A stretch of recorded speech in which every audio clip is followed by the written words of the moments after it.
সালামু আলাইকুম। ৪৫তম বিসিএস ৯০ দিনের প্রিলিমিনারি প্রস্তুতির ডে 17-এ আপনাদেরকে স্বাগত জানাচ্ছি।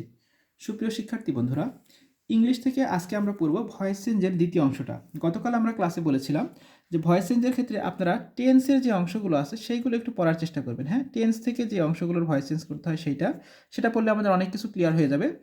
আজকের ক্লাসে আমরা যেটা দেখব সেটা হচ্ছে সেন্টেন্স। হ্যাঁ, এই টেন্সের অংশগুলো করলে আমাদের মূল থিমগুলো ক্লিয়ার হবে, পাশাপাশি সেন্টেন্স অর্থাৎ assertive sentence, imperative, interrogative, optative, হ্যাঁ, এক্সক্লেমেটরি, এগুলো মানে যে সেন্টেন্সগুলো আর কি ভয়েস চেঞ্জ বইয়ের মধ্যে দেওয়া আছে সেইগুলোর ভয়েস চেঞ্জ কীভাবে করতে হয়। হ্যাঁ, অনেকটা ইন্টারোগেটিভ থাকলে সেখানে ডাব্লিউএস কোশ্চেন আছে, কখনো ইফ দিয়ে করতে হয়। হ্যাঁ, কোনটার ক্ষেত্রে ডাব্লিউএস ওইভাবেই রাখতে হবে, কোনটা ইফ দিয়ে করতে হয়, এরকম কিছু অংশ দেখতে পাবেন প্রত্যেকটার ক্ষেত্রেই। এবং এখানে আরও কিছু অংশ দেখতে পাবেন, হ্যাঁ, যেগুলো একটু ব্যতিক্রমী টাইপের। হ্যাঁ, কোনোটার ক্ষেত্রে হয়তো এরকম আছে, মানে কিছু টাইপ আছে। হ্যাঁ, আমরা কিছু টাইপ বা রুলের কথা বলতে পারি, যেমন হচ্ছে double object, he give me a book, he gave me a বুক।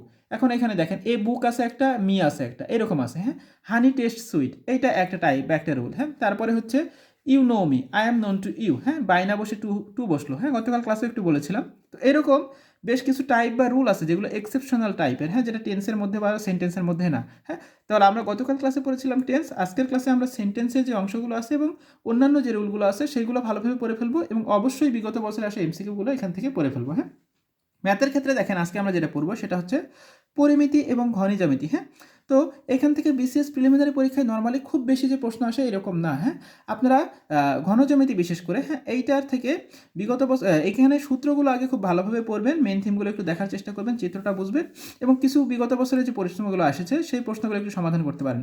আর পরিমিতি যদি আপনাদের কারো কাছে খুব বেশি কঠিন মনে হয় স্কিপও করতে পারেন, আর যদি করতে চান তাহলে এখান থেকে মূলত সূত্রগুলো একটু ভালোভাবে দেখে যাওয়ার চেষ্টা করবেন। হ্যাঁ, প্রশ্ন আসলে নর্মালি প্রিলিমিনারি পরীক্ষায় নর্মালি ইজি প্রশ্নগুলো আসার সম্ভাবনাই বেশি। হ্যাঁ, তবে ঘনজ্যামিতি থেকে বিগত বছর আসার প্রশ্নগুলো চিত্র সহকারে বা সূত্র দিয়ে করার চেষ্টা করবেন।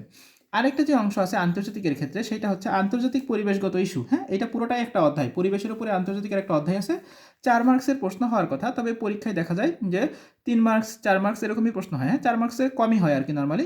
এখন আন্তর্জাতিক পরিবেশগত ইস্যু এইটার পুরো বই মানে যতটুকু অধ্যায় আছে আপনার এইটাকে প্রথম অংশটা অর্থাৎ অর্ধেক আজকে পড়বেন আর আগামীকাল ক্লাসে আমরা অর্ধেক পড়তে দিব। হ্যাঁ, তো এখান থেকে কি কি পড়তে পারেন দেখেন, যার কাছে যে বই আছে আপনি সেই বই থেকে পড়তে পারেন, তবে কোন টপিকগুলোকে বেশি গুরুত্ব দিয়ে পড়বেন। দেখেন, প্রথমে এই পরিবেশ বিষয়ে খুব সংক্ষিপ্ত কিছু লেখা আছে। হ্যাঁ, পরিবেশ বিষয়ে কিছু তথ্য দেওয়া আছে যে পরিবেশ কি, আবহাওয়া, জলবায়ু। হ্যাঁ, এরকম বিভিন্ন অংশ দেওয়া আছে, লেখা আছে, যে কোনো বইয়ের মধ্যে আপনি দেখতে পাবেন। তারপরে দেখেন পরিবেশ বিষয়ক এই অংশগুলো পড়তে গেলেই যেমন কি গ্রিন হাউস গ্যাস, হ্যাঁ, যে কোনো বইয়ের মধ্যে দেওয়া আছে। হ্যাঁ, আমি একটা ডাইজেস্ট থেকে দেখাচ্ছি, যার কাছে যে বই আছে আপনি সেই বই থেকে পড়তে পারেন। গ্রিন হাউস গ্যাস কি, হ্যাঁ, এটা কীভাবে আসলো, কোন গ্যাসগুলো, গ্রিন হাউস গ্যাসের পরিমাণ কি, এর ফলাফলটা কি। হ্যাঁ, তারপরে এখানে দেখেন ওজোন স্তর। হ্যাঁ, এইটা সম্পর্কে লেখা আছে, এইটা পড়বেন, সিএফসি, ওজোন স্তর, এগুলো সম্পর্ক বা কী এগুলো। তারপর হচ্ছে সমুদ্র জলবায়ু তহবিল। হ্যাঁ, এই সমুদ্র জলবায়ু তহবিল এখানে বেশ কিছু তথ্য দেওয়া আছে। হ্যাঁ, একটা ডাইজেস্টের মধ্যে অনেক তথ্য দেওয়া আছে, এগুলো পরীক্ষার জন্য খুবই গুরুত্বপূর্ণ। এরপরে দেখেন এখানে যেমন কি পরিবেশ বিষয়ক আন্তর্জাতিক বর্ষ, এইগুলো পরীক্ষায় আসলেও দেখেন অনেকগুলো বর্ষ দেওয়া আছে। তো এইগুলো পরীক্ষায় এতগুলো বর্ষ আমাদের এরকম এত ডিটেলস পড়ার দরকার নেই। হ্যাঁ, আমরা নর্মালি কোনগুলো পড়বো, এই দেখেন উপরের অংশটা। হ্যাঁ, এই যে পরিবেশ বিষয়ক যে বর্ষগুলো দেওয়া আছে, আমরা রিসেন্ট সময় যদি কোনো বর্ষ থেকে থাকে, হ্যাঁ, 2022 সাল, 23 সাল, এরকম যদি সময় যে সময় পরীক্ষা হচ্ছে সেটা একটু দেখতে পারে যে সেই বর্ষটাকে কী হিসেবে ঘোষণা করা হয়েছে। এখানে দেখেন বিভিন্ন দিবস দেখতে পাচ্ছেন। হ্যাঁ, দিবস যে সবই পরীক্ষার জন্য গুরুত্বপূর্ণ এরকম নয়, দিবসগুলো নর্মালি আপনারা পড়ার চেষ্টা করবেন, তবে বিগত বছরের প্রশ্নে পরীক্ষায় যেগুলো একবার হলেও এসেছে সেইগুলো একটু বেশি গুরুত্ব দিবেন। হ্যাঁ, আর আন্তর্জাতিক পরিবেশগত কূটনীতি, এখন এই অংশগুলো পরীক্ষার জন্য খুবই খুবই খুবই গুরুত্বপূর্ণ। হ্যাঁ, দেখেন এই যে আন্তর্জাতিক পরিবেশগত কূটনীতি, বিভিন্ন চুক্তি সম্মেলন যেগুলো আছে, যেমন আপনারা এখানে দেখতে পাচ্ছেন ইউএনইপি, আইইউসিএন, আইএমও, ডাব্লিউএমও, যে অংশগুলো লেখা আছে না, হ্যাঁ, এগুলো সম্পর্কে বিস্তারিত দেওয়া আছে যে এটা কোন ধরনের সংস্থা। হ্যাঁ, পরিবেশ এটা সংস্থা কি বা এটার সদর দপ্তর কোথায় বা এটা সম্পর্কে খুব ছোট্ট আকারে দেখেন প্রত্যেকটার ক্ষেত্রে 2টা 3টা 4টা করে তথ্য দেওয়া আছে। হ্যাঁ, এগুলো আমাদের ভালোভাবে পড়ে ফেলতে হবে। আপনারা বই থেকে পড়তে পারেন, আর যদি সংক্ষিপ্ত আকারে পড়তে চান যে কোনো একটা ডাইজেস্ট থেকে তথ্যগুলো একটু দেখে নিতে পারেন। হ্যাঁ, এখানে দেখেন যে জলবায়ু সংক্রান্ত আইপিসিসি, গ্রিন পিস, হ্যাঁ, এগুলো একটু দেখবেন, বিশেষ করে যেমন এগুলোর ক্ষেত্রে কোনটা কোনটা গুরুত্বপূর্ণ, যেমন এখানে ওই পারে যেগুলো দেখলাম সেইগুলো, তারপর হচ্ছে আইপিসিসি, গ্রিন পিস। হ্যাঁ, এগুলো কিন্তু পরীক্ষার জন্য নর্মালি বেশি গুরুত্বপূর্ণ, বাকি যে অংশগুলো আছে এগুলোও আসতে পারে, তবে ওইগুলো বেশি গুরুত্বপূর্ণ। আপনারা সবগুলো একবার রিডিং করে ফেলবেন। দেখেন পরিবেশ বিষয়ক সম্মেলনগুলো কিন্তু পরীক্ষার জন্য খুবই গুরুত্বপূর্ণ, যেমন নিচে কিছু সম্মেলনের নাম দেখতে পাচ্ছেন। হ্যাঁ, জাতিসংঘ মানব পরিবেশ সম্মেলন, ধরিত্রী সম্মেলন, তারপরে ধরিত্রী বা রিও সম্মেলনের সাথে +5, 10, 12, হ্যাঁ, 20 এগুলো। তারপরে ধরিত্রী সম্মেলন সম্পর্কে বিস্তারিত দেওয়া আছে, এইটা পরীক্ষার জন্য খুবই গুরুত্বপূর্ণ। তারপরে যে কপের যে সম্মেলনগুলো আছে, হ্যাঁ, এইটা কিন্তু পরীক্ষার জন্য খুবই গুরুত্বপূর্ণ।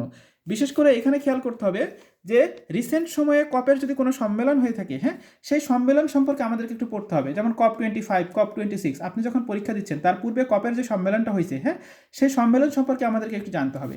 তারপরে দেখেন পরিবেশ বিষয়ক চুক্তি এবং সনদ, হ্যাঁ, এইগুলো পরীক্ষার জন্য সবগুলোই গুরুত্বপূর্ণ। হ্যাঁ, যেমন কি দেখতে পাচ্ছি, Kyoto Protocol, Montreal Protocol, Vienna Convention, Basel Convention, Cartagena Protocol, হ্যাঁ, এগুলো সবগুলোর ক্ষেত্রে দেখেন কিছু তথ্য দেওয়া আছে। হ্যাঁ, এইটা কি, এটা কিসের সম্পর্কিত, কোন সময় হয়েছে, বাংলাদেশ কোন সময় গৃহীত হয়েছে বা স্বাক্ষরিত হয়েছে, হ্যাঁ, এটাতে কোন চুক্তিগুলো কী কী ছিল, হ্যাঁ, এরকম কিছু কিছু তথ্য দেওয়া আছে। এইগুলো পরীক্ষার জন্য খুবই গুরুত্বপূর্ণ।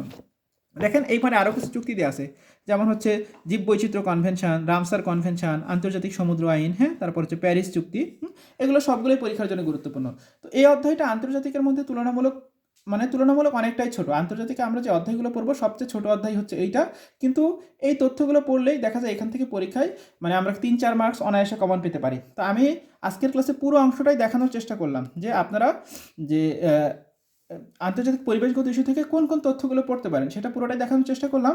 আপনারা এইটাকেই নিজের কাজ, আপনার কাছে যে বইটা আছে, হ্যাঁ, সেই বইটা থেকে যে টপিকগুলো দেখানোর চেষ্টা করলাম সেগুলোই ভাগ করে নিয়ে সেখান থেকে অর্ধেক আজকে পড়বেন, আর আগামীকাল ক্লাসের জন্য আমরা অর্ধেকটা পড়তে দিব। হ্যাঁ, সুপ্রিয় শিক্ষার্থী বন্ধুরা, তাহলে আজকের মতো আমরা এখানেই শেষ করছি। ধন্যবাদ সবাইকে।